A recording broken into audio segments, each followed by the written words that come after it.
17ই November ছিল শেখ হাসিনার জন্য গুরুত্বপূর্ণ তারিখ। 1968 সালে এই দিনেই তিনি পরমাণু বিজ্ঞানী ডক্টর ওয়াজেদ মিয়ার সঙ্গে বিবাহ বন্ধনে আবদ্ধ হন।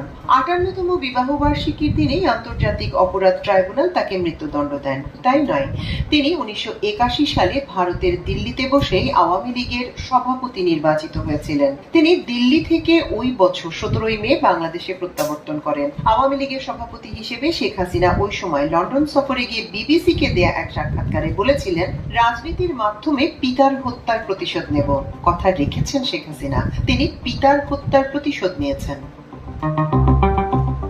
বাংলাদেশে শেখ হাসিনার আবির্ভাব অনেকটা বিরল ম্যাজিকের মতো। দিল্লি থেকে এলেন, দেখলেন, রাষ্ট্রের সম্পদ লুট করলেন, বাবার হত্যার প্রতিশোধ নিলেন, হাজারো মানুষকে খুন, গুম আর জাতিকে রক্তাক্ত করে আবার দিল্লিতে চলে গেলেন। একসময় গৃহবধূ শেখ হাসিনার দিল্লিতে বসেই আওয়ামী লীগের রাজনীতি শুরু হয়। এখন ভারতে বসেই আন্তর্জাতিক অপরাধ ট্রাইব্যুনালে মৃত্যুদণ্ডের খবর পেলেন। ভারতের পৃষ্ঠপোষকতায় দীর্ঘ 15.5 বছর বাংলাদেশের মানুষের উপর জুলুম, নির্যাতন, হত্যা, খুন, গুম এবং রাষ্ট্রীয় যন্ত্রকে ব্যবহার করে নিষ্ঠুর পৈশাচিকতার মাধ্যমে লাখো মানুষকে ভিকটিম করেছেন। রাজপথ রক্তাক্ত করে মানবাধিকার লঙ্ঘন এবং 1400 মানুষকে হত্যা করেও অপরাধ বোধ ও অনুশোচনা না করে নিজেই এখন ভিকটিমহুড পলিটিক্সে নেমেছেন। হাজারো মানুষ হত্যা করে মৃত্যুদণ্ড প্রাপ্ত হওয়ার পর উল্টো বিদেশিদের সহানুভূতি আদায়ে নির্যাতিতের ভান করে রাজনৈতিক চালাকি করছেন। আন্তর্জাতিক অপরাধ ট্রাইব্যুনাল শেখ হাসিনার বিচার করেছে। এই বিচার কাজ পরিচ্ছন্ন ও স্বচ্ছভাবে করা হয়েছে।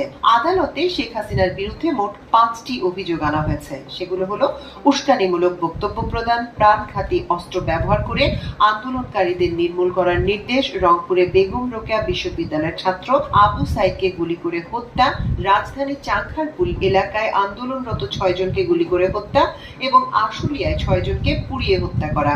ট্রাইব্যুনাল বিচার কার্যে 54 জনের সাক্ষী নেওয়া হয় এবং ট্রাইব্যুনালে ঘোষিত রায়ে বিভিন্ন তথ্য প্রমাণের বিবরণ তুলে ধরা হয়। বিচার কাজ চলার সময় অভিযুক্তদের অডিও, ভিডিও সহ যেসব তথ্য উপাত্ত ট্রাইব্যুনালে উপস্থাপন করা হয়েছে সেগুলো বর্ণনা দেওয়া হয়। ঘটনার শিকার ও সাক্ষীরা অভিযুক্তদের বিরুদ্ধে কি অভিযোগ তুলেছেন তার বর্ণনা দেওয়া হয়।